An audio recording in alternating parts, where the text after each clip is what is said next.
virtual presentations, there's so many advantages, and I think that the pandemic highlighted that. The fact that at that point we had to use virtual to connect with people introduced us to the possibility of the way we could keep relationships going, keep the connection with people going without it being a burden in terms of travel, in terms of logistics. And so I believe one of the things that executives can see this tool as being helpful for is just connecting more regularly with their people.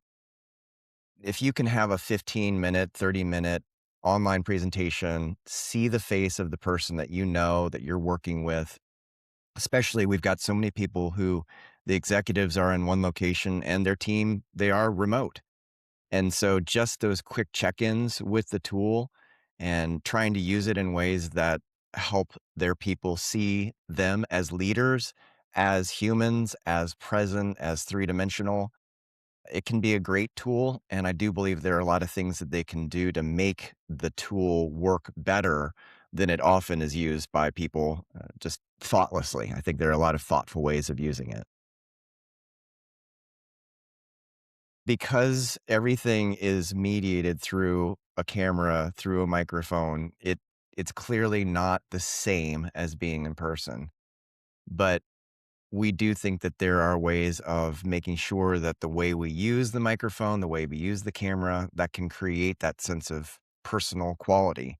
So the challenge, if we just open up our program, open up the app, just get things going and baseline, make sure people can see and hear us, that's fine. But the challenge is if somebody can't hear you clearly, if the microphone quality isn't great, there is research that indicates that impacts the impression that people have of you. If the video is distracting because of something that's going on behind the person or the lighting is bad, those challenges, they can't see you. And so we talk about in our courses how important the visual aspect of communication is. If they can't see you clearly because of camera or background or whatever it might be, that's going to present a challenge of making it feel like you are distant, you are filtered from the people you're trying to connect with. And that is a challenge that can be overcome, but definitely is a challenge because it's just you on camera or a slide. A lot of people talk about the challenge of, well, how do I, especially if I'm using slides or PowerPoint for my presentations, how do I make sure I make that connection with them? And unfortunately, some of the programs are designed to be a one or the other, where it's just the person or it's just the slide. And we believe that it makes sense to look into the features of the program. This is where AI comes in handy, is just ask AI, how can I be seen when I'm delivering a PowerPoint presentation and make sure that people can see me and the slides well? Having that combination of the person being visible with their slides, it brings the human element. It helps them interpret how you're saying what you're saying because they can see you. So we think that that is one of the things that is really not something a lot of people think about, but is really important to maintain the human connection. It doesn't have to be expensive. I think that's one of the things that is so great about how many people need to use the technology. And so there's a lot of it out there that you can get for not a lot of money. The microphone is a great example. The microphone situation, uh, people will sometimes have the headset mics, and those aren't necessarily bad, but they introduce two variables. They introduce the variable of a battery that could die and often Bluetooth that could cut out. And so we're fans of people considering wired microphones that because they're wired, they're considered to be almost old tech, but they're in some ways better tech because they're more reliable and they're cheaper. And so one of the things that I've really found to be helpful is using a lavalier mic. In fact, got that here. It's just a clip-on wired mic, goes straight into my computer, has a really long cable, so I'm not encumbered. I can move around. It was less than $20. Now, could you get one that's 150, $300? You could, but because it is going through a computer system, the difference in quality for most people, for most purposes, isn't that great. And it's similar with the camera. Manufacturers realize that having better components for their computers for online presenting is important. And so chances are good a relatively new computer will have a camera that is quality enough to have a good, clear connection, a good, clear view of you, better lighting, all of those sorts of things. But if you're using an older device, maybe it's something that you know how it works, it's tried and true, but the camera's not great. Again, cameras can be purchased for probably $40 to $70. One that would be great.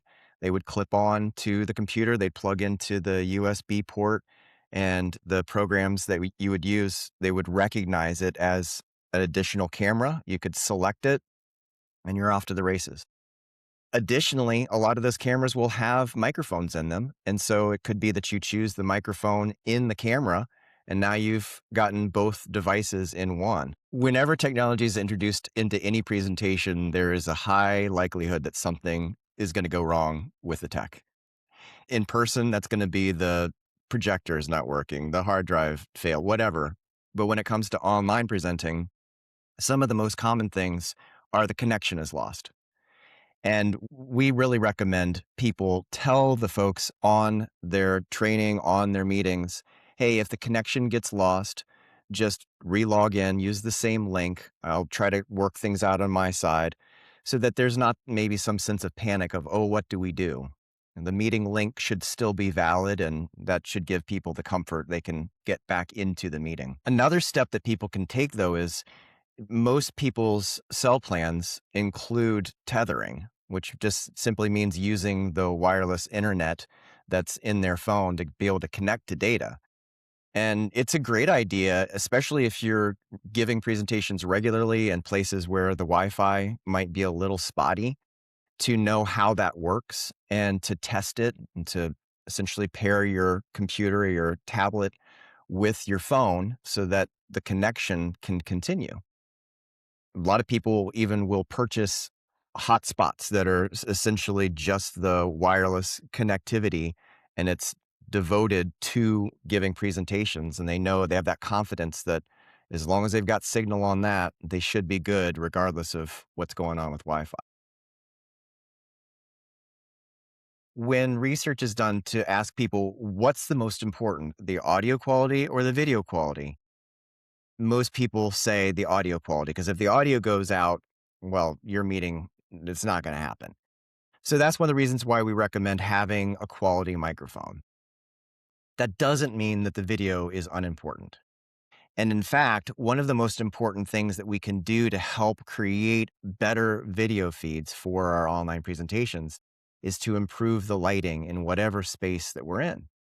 And I love the fact that it's really easy to do. It is so much easier to do now than it used to be. Ring lights might make people feel like they're Instagram influencers or they're going to do a TikTok video, but it doesn't have to be that way. If the lighting in the space that you're consistently working in isn't great, if you go online and put in ring light, you're going to see thousands of options. You'll see some with higher reviews than others, but know that it can be something as simple as clipping on a little ring light onto the desk where your computer is, or having a tripod and it's just set up and the light's on, and it helps fill in a lot of the gaps where that visual element, which is so important for understanding meaning, it's clearly conveyed. So make sure your lighting is good. Make sure it's consistent. If the sun is going down when you're giving your presentation, don't get shadowy because that starts to get weird and creepy. Have good lighting. Good lighting serves to help create a better background. We don't necessarily say you need to have the best background in the world, but it needs to be non-distracting. And if you've got good lighting on you, then the focus will be on you and not on the background. If you are using a virtual background, we would say have it be professional. And again, make sure that the lighting on you is good, because one of the biggest distractions with a virtual background is that, let's say you've got a coffee cup and you're drinking your coffee and then your hand moves and your whole hand and the cup disappears. Talk about distraction. That is hard to not see, and then people are going to be looking for it. So if you have a virtual background and you've got good lighting on you, the computer is going to be much more likely to keep you in focus and not have things disappear. One final comment about virtual backgrounds is if you can avoid using them and have a real background, that's preferable from our perspective.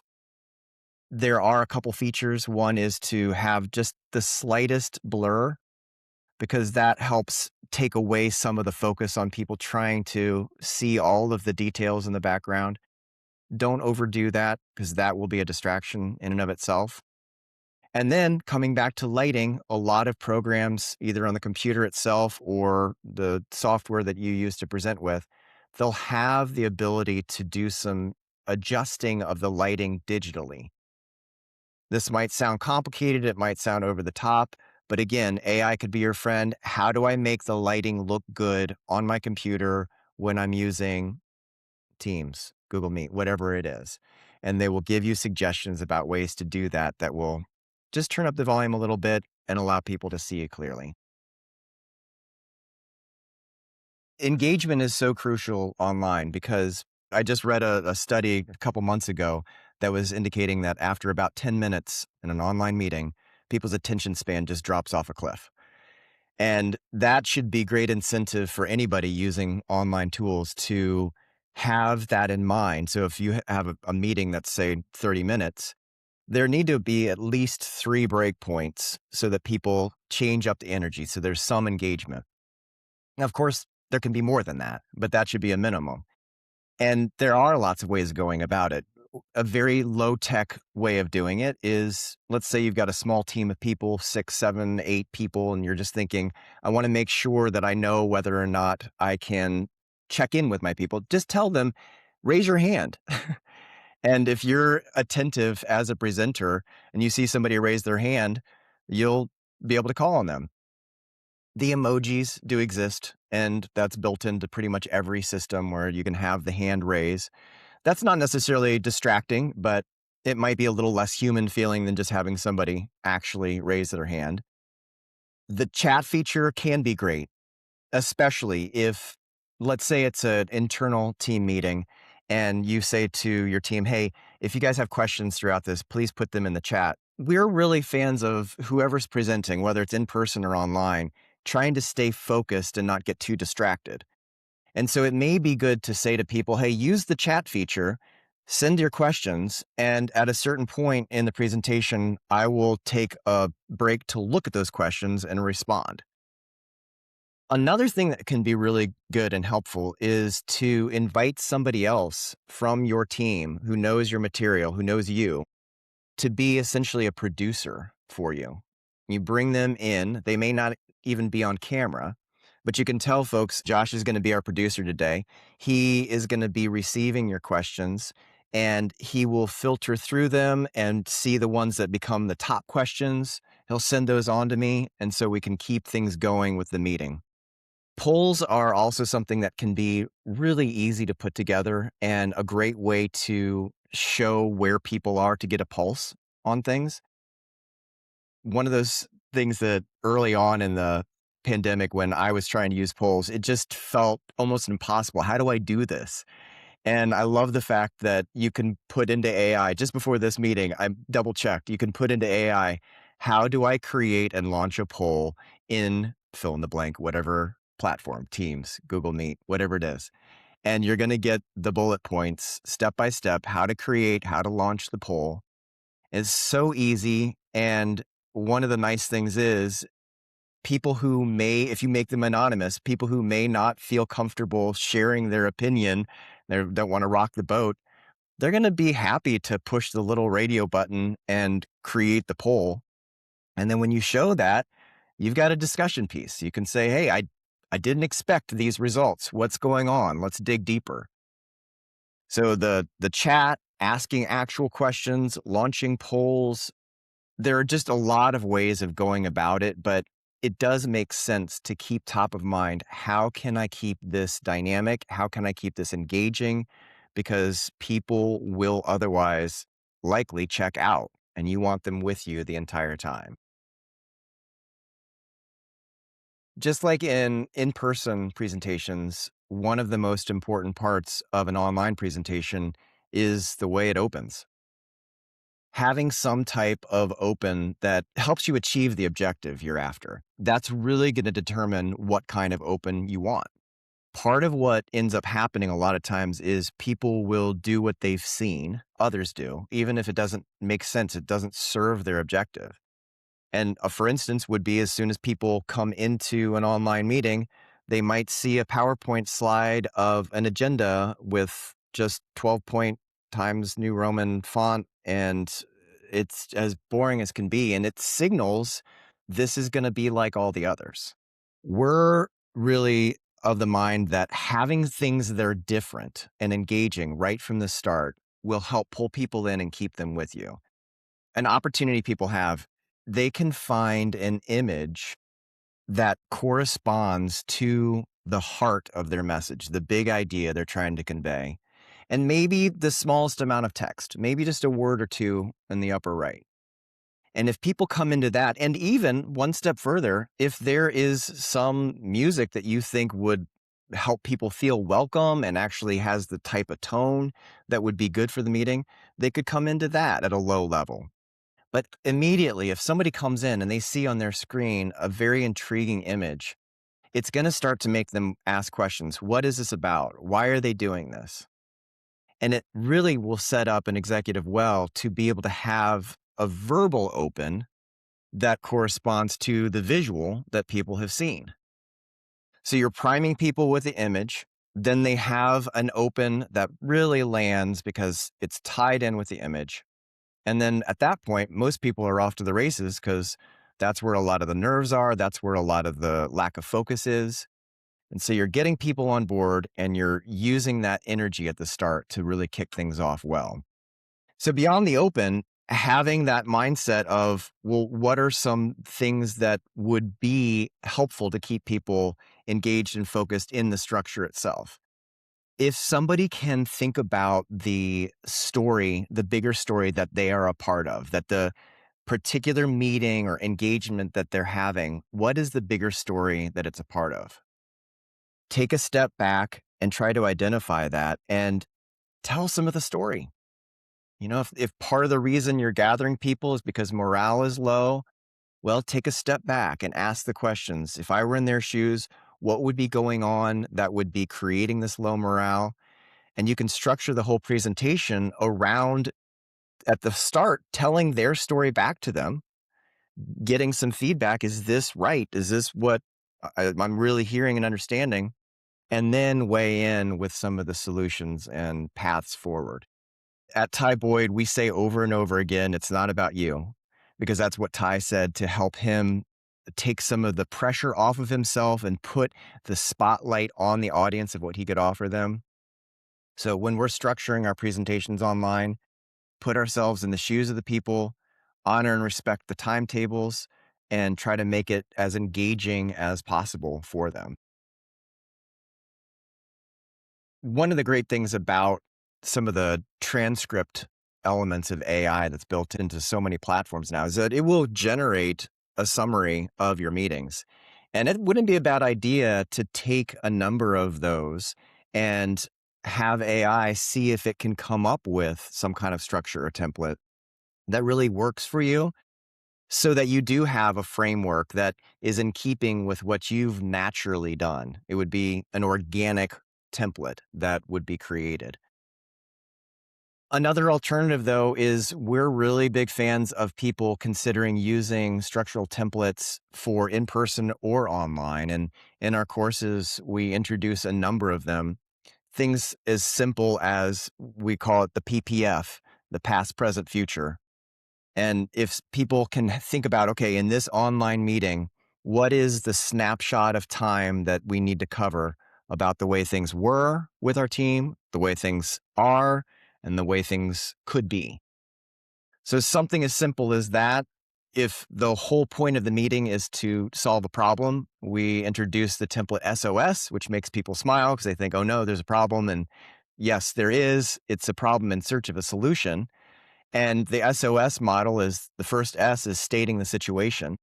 The second S is giving some options that could be possible solutions and landing the presentation with the proposed solution. That is a great structure that's really easy and especially in an operational environment, works really well to help people get on the same page and create an agenda for the leader that is tried and true. Preparation and planning allows for the possibility of a certain amount of chaos and uncertainty. And so I think that the line would be if you want your meetings to have some spontaneous feel, if you want them to be more genuine conversations, it may require more planning and preparation for the structure, the timing, the objectives, all those sorts of things. It may require more of that than you would expect because it can be easy to think, oh, well, it's just going to be free flowing. We'll just see what happens. But if I think about improvisational theater, there are games and structures that improvisational players, they practice the structures. They have rehearsals for those, but they don't know what's going to come at them when it comes showtime, that the content, so to speak. And I think the same thing applies with business presentations. If we have a good structure in mind, we've gone down the paths as best we can in terms of the kinds of questions that might be asked and the responses that we might give, then that gives us a sense of freedom to be able to approach online meetings open-handedly and say, okay, there is room for the unknown, the uncertain. And the other thing is that Ann Boyd Moore, one of our CEOs, she always said, take your tasks seriously, but not yourself. And if you take your tasks seriously, that means you're going to plan and prepare. But when things happen that feel a little chaotic, it's not the end of the world. And the humanness is something that's actually quite compelling and engaging for people. Preparation can get you pretty far down the path of being in a place where the gotcha question may not have the same sting as it would if you hadn't done some preparation. One of the best ways of doing this is to get together with somebody who knows your material very similarly to you and just to say, okay, this is what I'm going to share with people. What do you think might be the hardest hitting questions that somebody would ask? And then come up with some possible responses. Again, this is a place where AI could serve well because if you've been using AI, it has some sense of your field, some sense of the topics you cover, or you've got a written part of the presentation. Ask it to say what might be some difficult, challenging gotcha questions that could come out of this, and then do some preparation. If that doesn't work, if there still is something that is unexpected and feels a little hostile, we say in person, online, it doesn't matter. Always come from a place of respect. Always assume that whatever hostility we might be feeling, it could be a function of the person who's asking. It could be a function of their anxiety asking the question. And so instead of assuming the worst, we would say, assume that that person is just feeling tense themselves. Take a breath, pause in that breath, and think what structure would be good to respond to this question.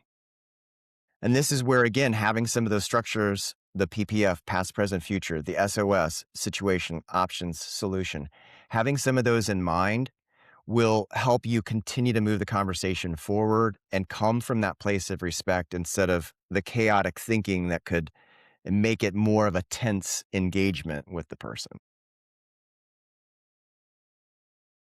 The first thing that comes to mind for some of the memorable online gatherings, presentations, it's when people are laughing. I really feel like if people are laughing online, it doesn't mean that it has to be some comedy show. It could be a serious business meeting. But if there is some levity, if there's some laughter, I would say that that means people feel comfortable. It means they feel like they can be themselves. And it really does create an environment where ideas are going to be more free flowing. If laughter and joy and levity is a part of people's presentations regularly online, then instead of it being something that people dread, they will likely look forward to it. And it doesn't necessarily mean telling dad jokes, although we've heard people say that they start or finish their meetings with a really bad dad joke. Okay, if that works for people, great. But what it does mean is not taking ourselves too seriously and looking for those places of joy, connection, that sense that even though we're only able to meet each other online, virtually, that it has the closest feeling to a real human connection that you can get using this medium. As I think about meetings that might have been expected to be dull, moving into something more exciting, the word collaboration comes to mind. If in the course of an online meeting, the people who are part of it can create something together, that has a lot of power. And this was an example. I remember working with a group of people. Admittedly, they were a part of a creative studio team, and so they were a little bit more accustomed to creative engagement and collaboration. But one of the things that we decided to do, and I believe it was towards the end of the meeting, is we had had a really good connection. We'd gotten a lot of good things done. And as an experiment, just to see what we could come up with together, we said, all right, guys, we're going to create a poem that's never been written before. And here is the theme. And what we're going to do is everybody's going to put whatever one line of the poem they come up with, they're going to put it in the chat. And when I count to 10, everyone's going to hit enter at the same time. And we did it. Everybody hit enter, and populating on our screens in the chat box was this 15-line poem that looked like somebody had spent days crafting it. It was so memorable to see the kind of creativity, the collaboration, the use of some of these tools that you couldn't really do that in person.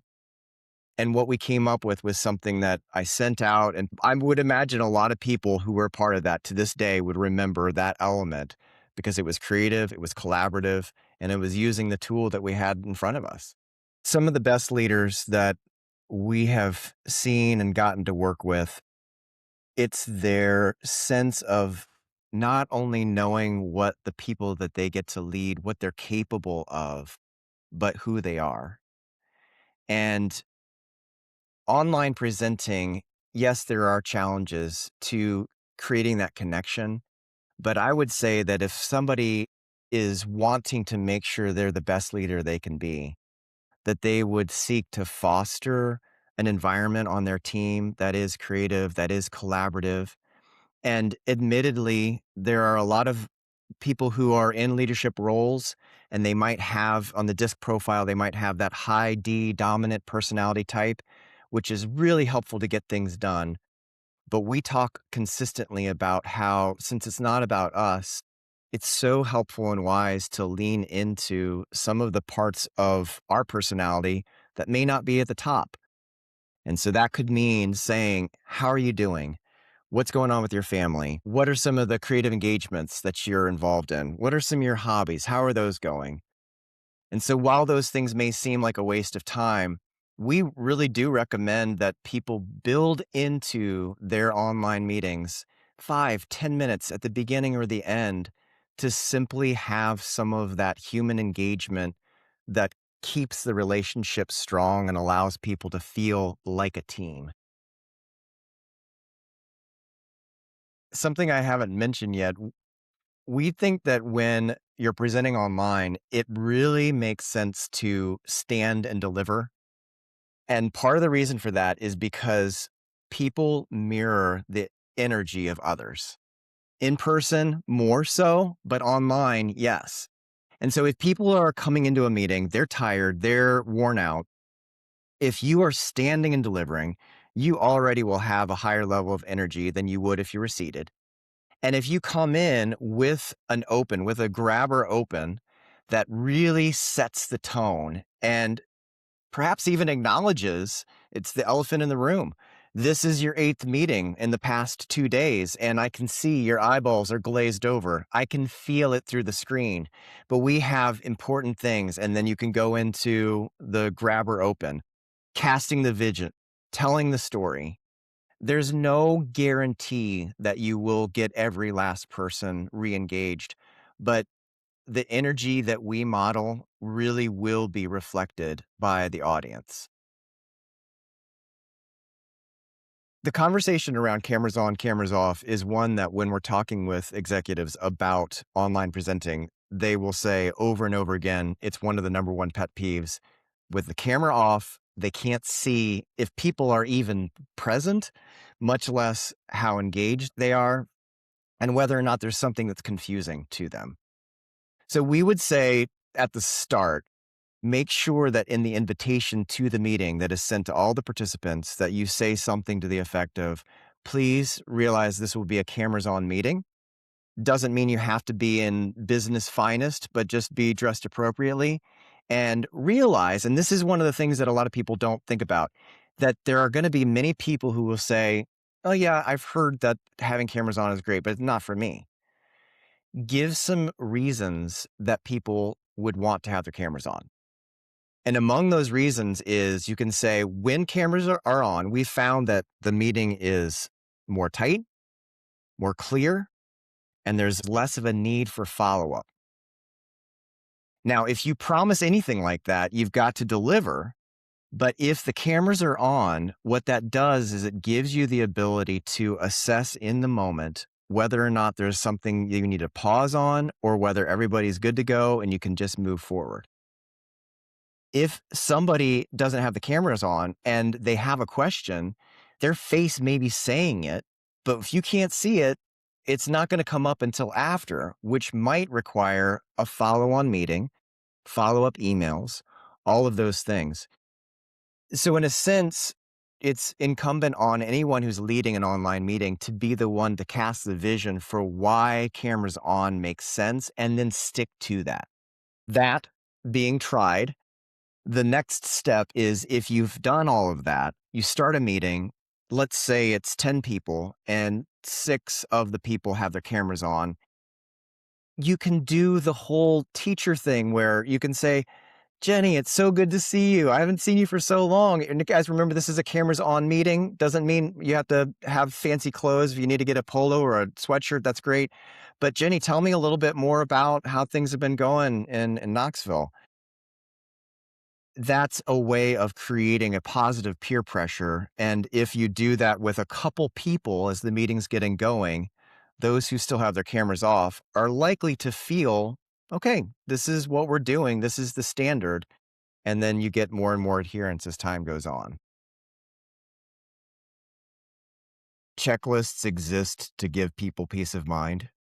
And that is so true with online presenting because again, one of the truisms is that if you're using any technology, there is a high likelihood something's going to go wrong. You cannot control for every variable.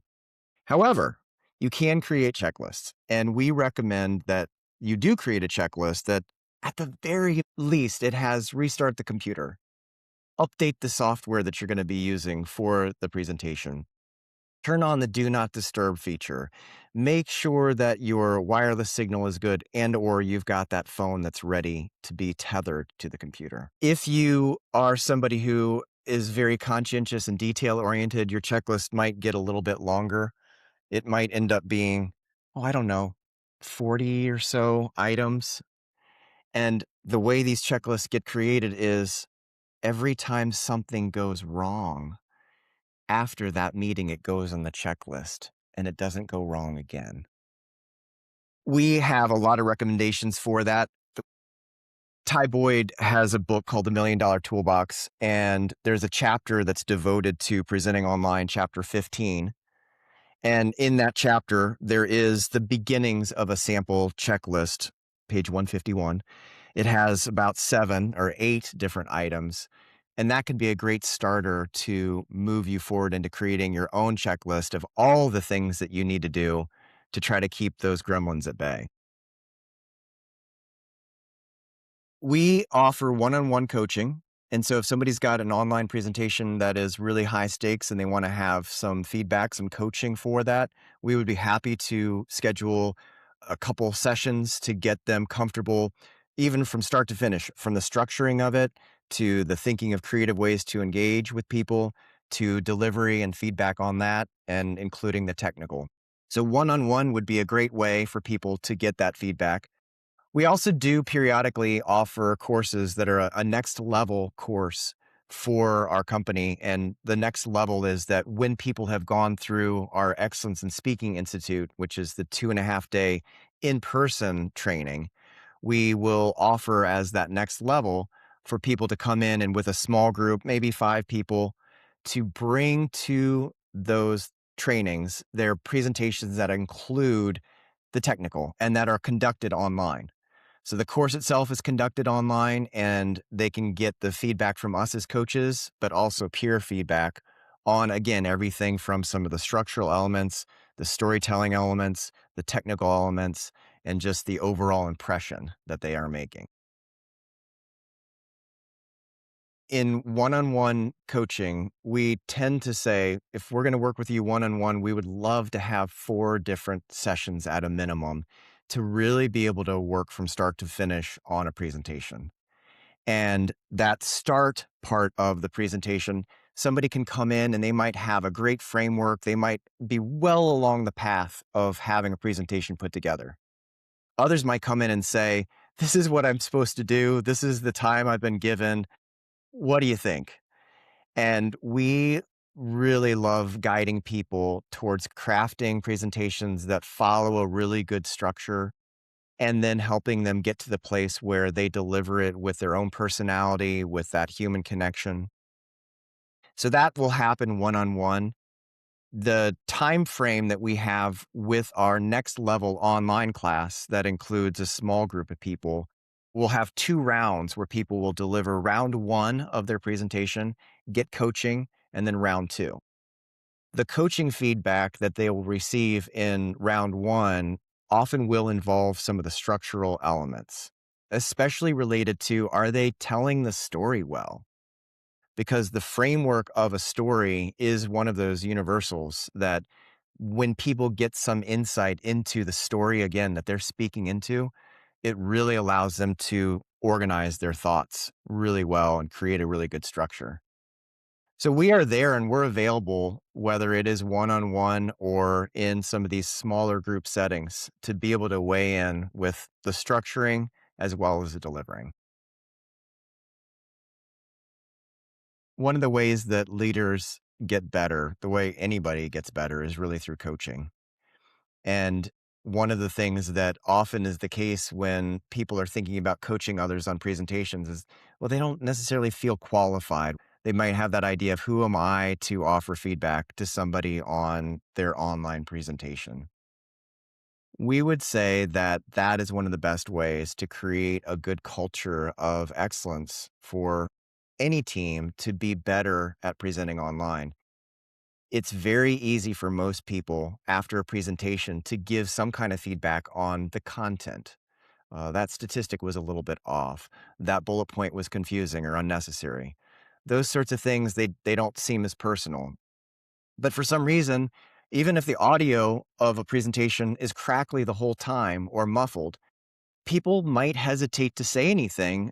If they can hear, they think, well, I guess that's fine. And what we would say is open up the gate of the coaching to some of the things that might seem off limits. And it doesn't have to be a lot. It could be at the end of the presentation, you say, hey guys, could you give me a couple coaching points on what I talked about? And then a couple coaching points on how it came across, from the lighting to the sound to the background to whatever it might be. And so I believe that a coaching excellence framework is created by really just inviting people into giving that feedback to each other and not having it be unusual, having it be par for the course. In our online classes and in person, it doesn't matter what it is, the human connection is central. And in person, we'll talk over and over and over again about making eye contact, or I would call it eye connection. And that is one of the best ways for one person to feel connected to another human being. So if there's one skill to really work on online, it would be how can we best create the sense of connection with our audience through a computer? The lens, they're the eyes of everyone on the call. And so while people don't have to look directly into the lens, like there's some kind of a newscaster in order to have that connection, we do say try and look pretty closely into it. And people will say, but how am I supposed to see the people? They're all over my screen. And we tend to say, very simply, take the window that opens up on the screen of all the people and shrink it down and reposition it just below the camera so that you can still be seeing the images of the people, the videos of the people, while having your eyes so close to looking into the lens that people will perceive that sense of connection. That, we believe, both creates a better connection with everybody on the call and reduces some of the online fatigue of trying to monitor all of the different faces all around the screen. So if there were one thing, it would be work on trying to maintain more connection with the camera, thereby creating the sense of eye contact with everybody on the meeting.